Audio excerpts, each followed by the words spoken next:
Hi, welcome to Life Skills with Louie. I'm Louie, and today we are talking about availability and accountability, which have to do with attachment. If you haven't watched the introduction to attachment, please do so. It'll help you to understand this better. Also, you haven't watched the introduction to the interpersonal effectiveness skills and to the introduction to this learning to love section. That'll help you to understand this section better. And finally, if you haven't watched the introduction to the entire video series, so you can put all the different skills in sort of a map, I encourage you to do so. So to dive right in, we talked in the video on attachment about different types of attachment, secure attachment, avoidant attachment. If you haven't watched that video, please do. It'll help this to make sense. But today we're talking about the ingredients of attachment, because I have found it so personally helpful and helpful in my work to have some understanding that I can have a say in any given moment and in a relationship in general, in how well it goes. And I can be monitoring the degree of attachment and whether I'm living in a way that's improving attachment or worsening it. So as we talked about in the attachment video, you have the attachment to yourself, or the way you use skills towards yourself, and the way you use skills towards others, and they both matter. To be securely attached, you need to do both. So the words availability and accountability are words that point in two directions that are really important for attachment, I think. And it's important to learn to be available to yourself and to learn to be available to others. Same with accountability, to be accountable to yourself and accountable to others. So what do these words mean? What direction am I pointing? So for availability, I picked two skills or words that also sort of point in a certain direction to speak about what is availability, being available. Presence and attunement. So to talk about presence first, there's a number of videos related to presence. It's a common term these days, and it's got a few meanings when we're talking about attachment. First, are you literally there physically for yourself and for others? Do you show up for yourself? Do you spend time taking care of yourself, doing all the different skills from different sections, or not? Do you show up for others? Are you literally there for others? If your presence is not there physically, if you're not there enough, it naturally affects attachment and starts to make people feel more anxiously attached. Can I really trust you? Are you really there? Presence also has to do with a state of being. So it's not just about your body being there, because your body could be there lots of the time, but if you're not psychologically present in the moment, then it may not matter. The person may feel very insecure around you.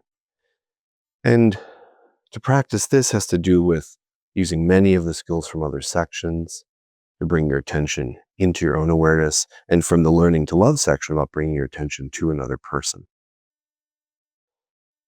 So that's a beginning understanding of presence and the direction that leads. And I think practicing that is sometimes challenging, but really rewarding. Attunement is slightly related, but different. That has to do with how attuned are you to yourself and to others? How tuned in?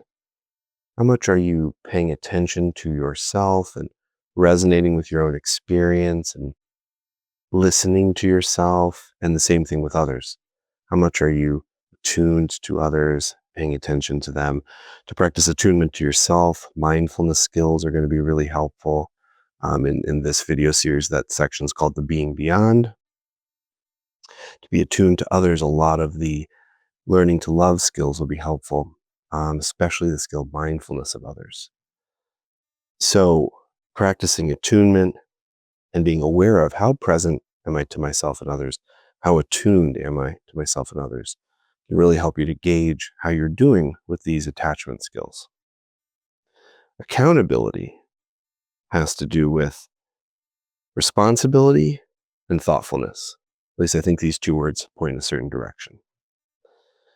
So Responsibility, literally meaning the ability to respond instead of react, is critical and again points to all the skills in getting to great, connecting to clear, the being beyond when you're talking about yourself, learning to pay attention to what's going on in you. And instead of it being kind of a pinball game inside, you learn to listen and respond in a clear, compassionate way to what's going on inside of you.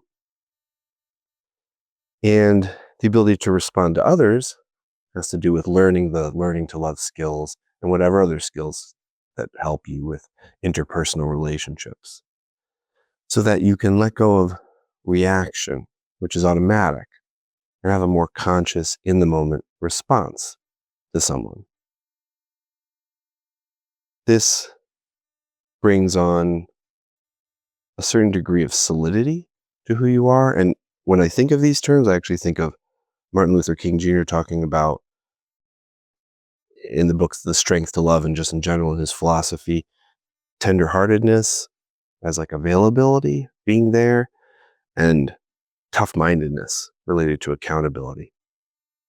It speaks to the last part of accountability, thoughtfulness, really learning to think about others. There's types of therapies that call this mentalization, being able to have a mental image of someone in your mind that is clear and of yourself.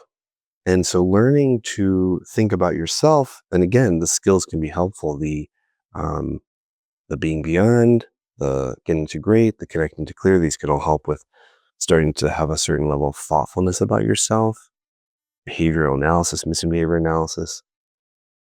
And with thinking about others, learning all the different skills in the learning to love section about interpersonal effectiveness, and also just learning over time to think in a more complex way about people.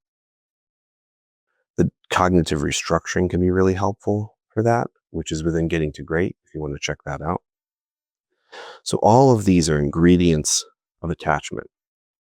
And you can practice these and get better at them and have more secure attachment, which again, in my definition, involves strong connection with yourself and a strong connection with others, the middle path. So I really hope you find this helpful, and thank you for watching and listening.